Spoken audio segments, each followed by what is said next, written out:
刺客未起先热，750天的沉淀，能否再掀华语银幕暗流？说实话，这2天内娱的热搜榜简直被一个名字彻底刷屏了。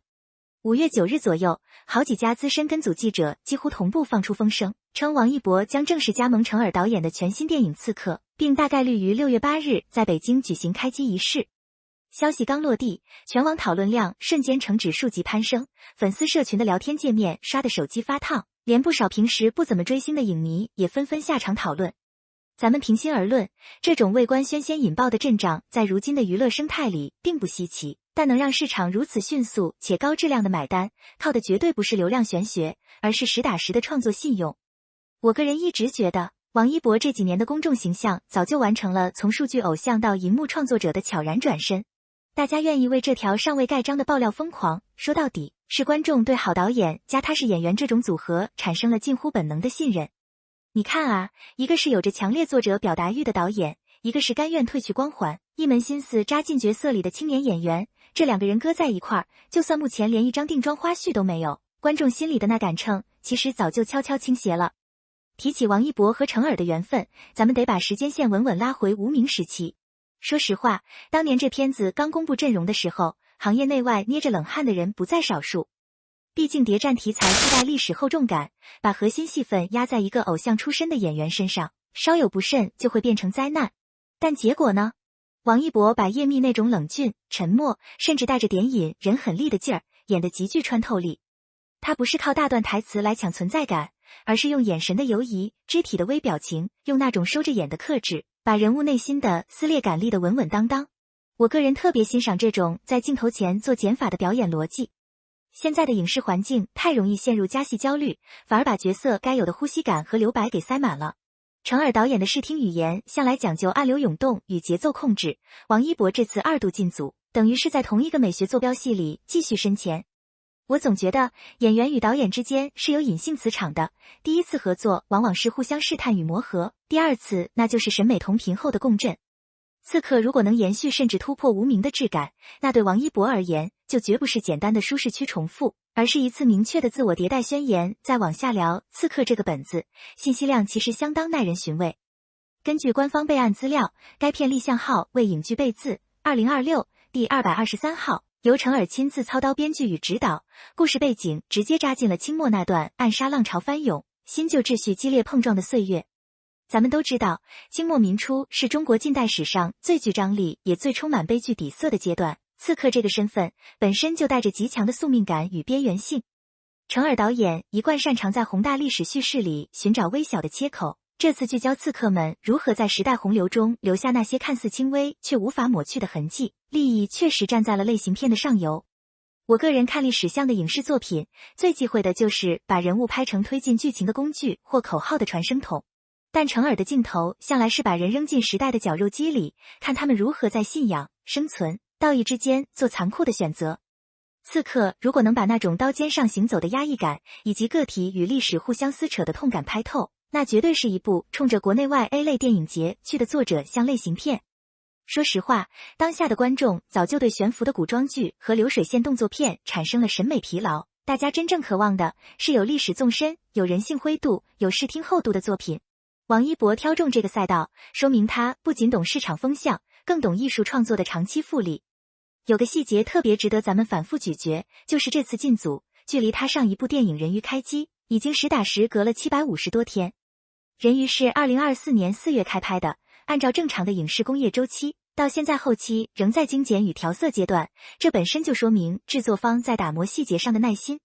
但演员在长达2年多的空窗期里能沉住气，不随便接戏刷脸，不靠综艺维持热度，这本身就是一种极其清醒的职业态度。我总觉得内娱线在太缺这种敢等的创作者了。很多同行生怕曝光断档，商业价值下滑，戏约来者不拒，结果作品质量参差不齐，最后反噬的是个人口碑。王一博这700多天里，虽然舞台、商务、公益等常规工作照常推进，但在电影主赛道上，他显然把门槛卡到了非精品不碰的程度。从行业逻辑来看，这其实是一种非常成熟的长期主义策略。电影演员的艺术生命周期，从来不是靠短期热搜拉长的，而是靠一部部能留在影史或观众记忆里的作品厚度堆砌出来的。我私下常跟做制片和发行的朋友交流，大家都承认，现在能扛住资本快钱诱惑、死磕角色质感的年轻演员，真的一只手数得过来。王一博这种慢工出细活的节奏，看似慢了，实则走得更稳、更远。当然，关于刺客的演员阵容，网上的推演早就五花八门。最早有风声传出男主角曾拟邀易烊千玺，如今风向逐渐明朗，王一博已确认为一番主演，而易烊千玺、白鹿等实力派与人气演员的名字也在潜在加盟名单里。虽然片方和宣发团队到现在连个官方微博都没发，但咱们不妨从剧作结构本身来理性拆解一下。成尔的电影从来不是个人英雄主义的独角戏，而是多线交织、互为镜像的群像叙事。吴明里、梁朝伟、周迅、大鹏、黄磊，每个人都是时代拼图上不可或缺的一块。刺客既然明确标注为大制作群像片，那一番的设定很可能只是叙事切入点，真正的主轴是不同立场、不同阶层人物在暗杀浪潮中的碰撞与妥协。如果这套阵容真能成型，那种演员之间互相刺激、互相成就的化学反应绝对值得期待。我个人对目前粉丝圈理性吃瓜、静待官宣的生态还挺欣慰的。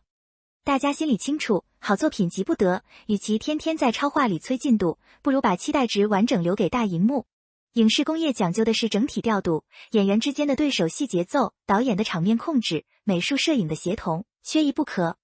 阵容豪华只是入场券，能不能拍出真正的火花，还得看开机后的实拍磨合与后期剪辑。我始终坚信，真正经得起时间检验的戏，从来不怕晚。回顾王一博近几年的大银幕轨迹，其实是一条非常清晰且坚定的去标签化路径。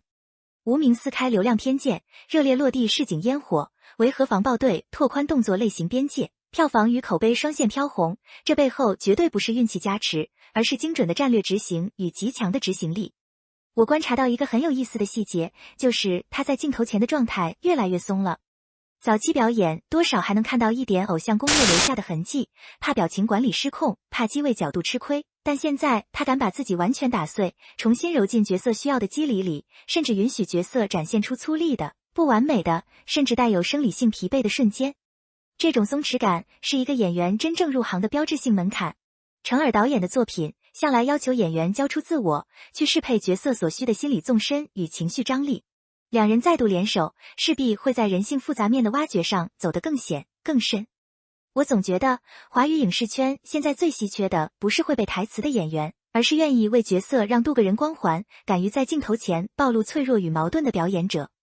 王一博这几年默默扎根片场，不炒作不浮躁的做派，恰恰精准踩中了行业从流量驱动向内容驱动转型的节拍。观众的眼睛从来都是雪亮的，谁在踏实干活，谁在制造泡沫，大银幕上的光影不会说谎。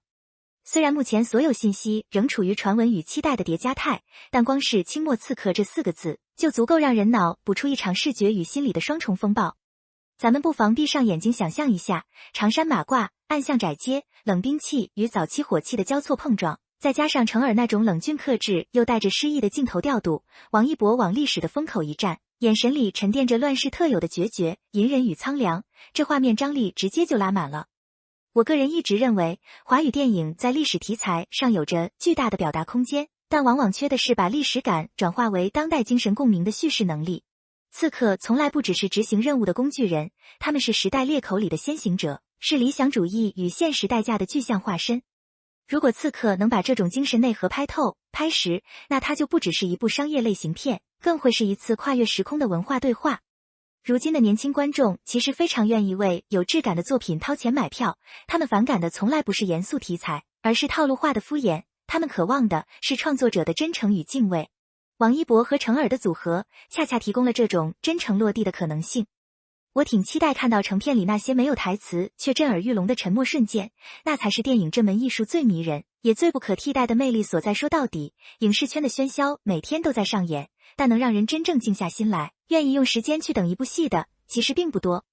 刺客从备案立项到传出开机日程，每一步都牵动着影迷、从业者与市场的神经。粉丝们屏息以待，业内同行也在默默观望，这背后折射出的其实是大家对华语电影工业迈向精品化、作者化的一种朴素期待。我始终认为，好作品值得被时间打磨，好演员值得被作品检验。